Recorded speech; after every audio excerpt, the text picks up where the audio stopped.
I want you guys to stand by. We'll Don. get more. Stand by, April. I want to bring in now CNN national security analyst James Clapper, the former director of national intelligence.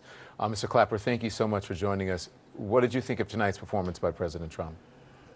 Well, Don, it's hard to know where to start. It's just so objectionable on so many levels. You know, I've toiled in one capacity or another for every president since and including John F. Kennedy through President Obama. And I don't know when I've listened and watched something like this from a president that I found more disturbing. Having some understanding of the levers of power that are available to a president if he chooses to exercise them, I found this downright scary and disturbing. I think Bakari is right on the money, though, that this is not a surprise.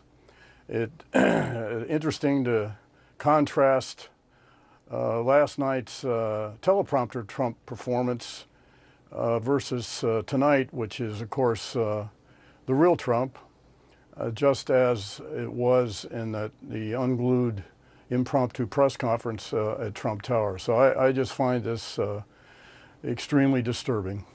Are you questioning his fitness? Yes, I do. I really question his ability to, his fitness to be in this office. And I also am beginning to wonder about his motivation for it. Maybe he is looking for a way out. I do wonder as well about the people that attracted to this rally as others. You know, what are they thinking, or why am I so far out off base? Because I don't understand the adulation, and of course that's why I think he gravitated to having this rally as ill-timed as it is. He should have quit while he was ahead after last night, but again, I think the real Trump came through, and again, as Bakari said, shouldn't be a big surprise to anyone. What should we do? What should Washington do at this point? You said you're questioning his fitness. There are many people who are saying it. They won't say it publicly. They don't have the courage that you do. Maybe after this speech they will now. It will become painfully obvious to, as it is to most Americans. What should we do? Well, I think, you know, the key thing here is where is he with Republicans? And I was quite struck by Senator Corker's remarks. Very thoughtful and very, very measured. And I know Senator Corker, I've dealt with him, and he is a very thoughtful senator. And he wouldn't say that lightly and without forethought. And I'm hopeful that other similarly thoughtful Republicans will reach the point where enough is enough. Enough is enough. And what do you mean? Be plain for us. Well, that this behavior and this divisiveness and the complete intellectual, moral, and ethical void that the President of the United States exhibits. And how much longer does the country have to borrow a phrase, endure this nightmare? The New York Times is reporting tonight about the falling out between the president and Mitch McConnell over the investigations of Russia's interference in the 2016 election. There you see the headline up on the screen.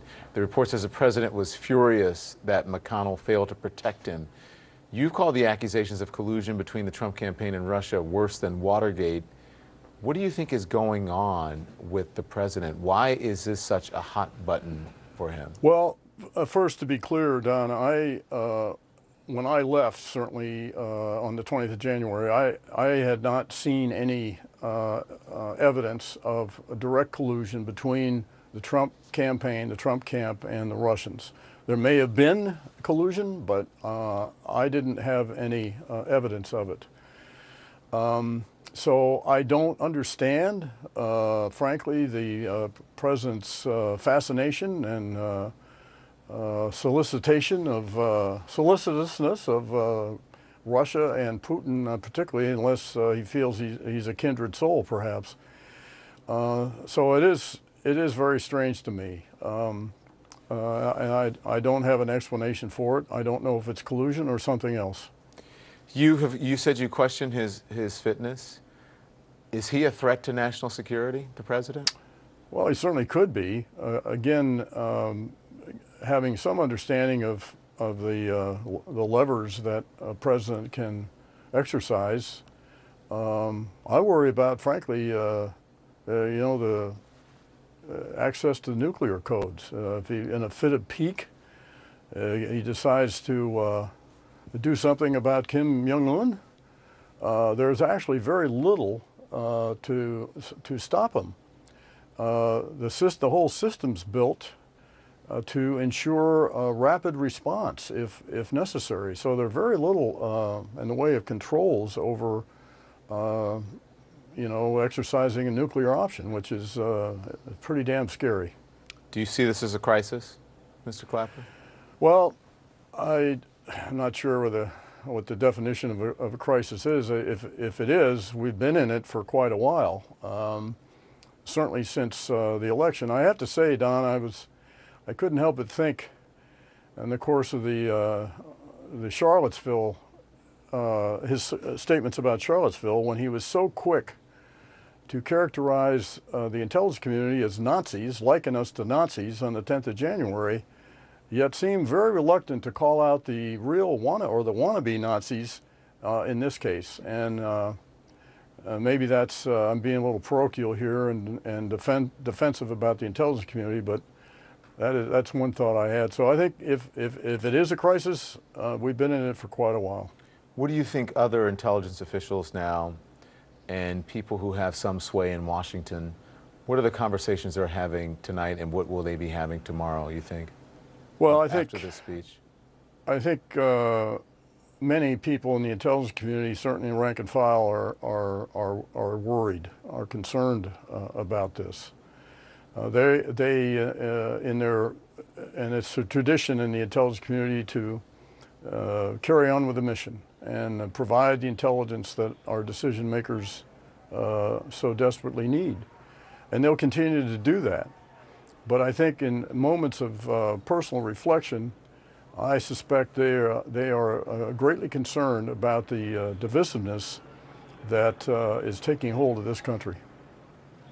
James Clapper is a former director of national intelligence, and we thank you, Mr. Clapper. Thank you for your service to the country. We thank you for coming on this evening.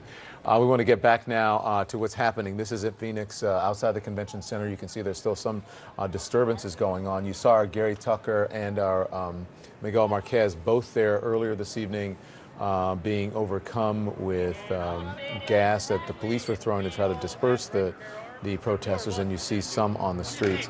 I'm not sure if we have our correspondents with us now.